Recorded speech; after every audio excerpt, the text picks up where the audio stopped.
जय श्री हरि। सनातन धर्म में हर एक पर्व और व्रत का अपना ही महत्व है, लेकिन दोस्तों, पितृपक्ष के दौरान आने वाली इंदिरा एकादशी को सबसे खास माना गया है।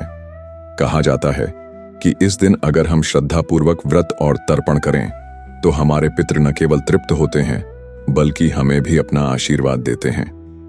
आज की इस वीडियो में मैं आपको बताऊंगा इंदिरा एकादशी व्रत कब रखा जाएगा, 16 या 17 सितंबर को एकादशी की कथा, तिथि और मुहूर्त, व्रत विधि और इसके चमत्कारी लाभ।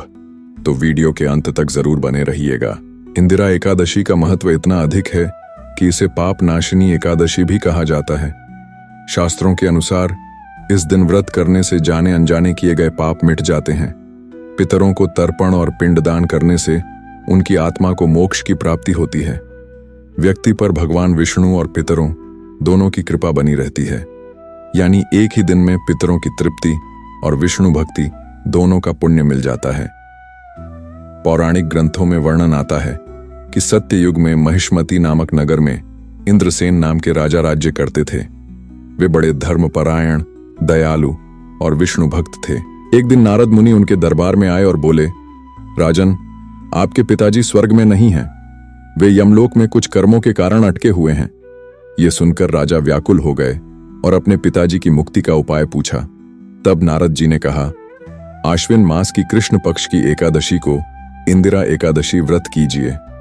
व्रत के बाद तर्पण और पिंडदान करने से आपके पिताजी को मुक्ति मिलेगी।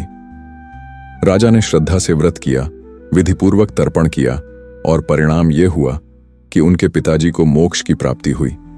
तभी से इस एकादशी को इंदिरा एकादशी कहा जाता है और तब से इसका महत्व और भी बढ़ गया। अब जानते हैं इस साल की इंदिरा एकादशी की तिथि और शुभ मुहूर्त। 16 सितंबर की रात 12:21 पर तिथि प्रारंभ होगी, तिथि समाप्त होगी।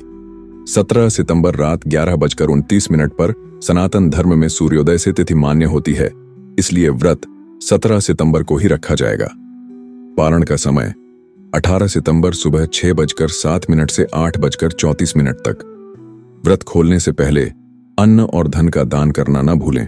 शुभ मुहूर्त ब्रह्म मुहूर्त 4:33 से 5:20 तक विजय मुहूर्त, 2:18 से 3:07 तक गोधूली मुहूर्त, 6:24 से 6:47 तक निशिता मुहूर्त, 11:52 से 12:39 रात तक।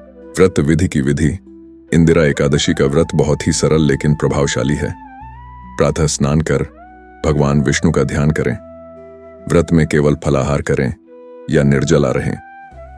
भगवान विष्णु के सामने दीप प्रज्वलित करें और तुलसी दल अर्पित करें। पितरों के लिए तर्पण और पिंडदान करें। रात भर जागरण और विष्णु नाम का कीर्तन करें। अगले दिन स्नान ध्यान के बाद पारण करें। इस व्रत से मिलने वाले लाभ अद्भुत हैं। पितरों को मोक्ष मिलता है, साधक के पाप नष्ट हो जाते हैं, जीवन में सुख, शांति और समृद्धि आती है। मृत्यु के बाद उच्च लोक की प्राप्ति होती है, यानी ये व्रत आपके जीवन और परलोक दोनों को संवार देता है। तो दोस्तों, यह थी इंदिरा एकादशी से जुड़ी संपूर्ण जानकारी। अगर वीडियो अच्छा लगा हो तो इसे अधिक से अधिक शेयर करें और कमेंट में जय विष्णु भगवान लिखकर अपना आशीर्वाद जरूर पाएं। और ऐसे ही व्रत त्योहार की जानकारी के लिए चैनल को सब्सक्राइब जरूर करें। ओम नमः भगवते वासुदेवाय।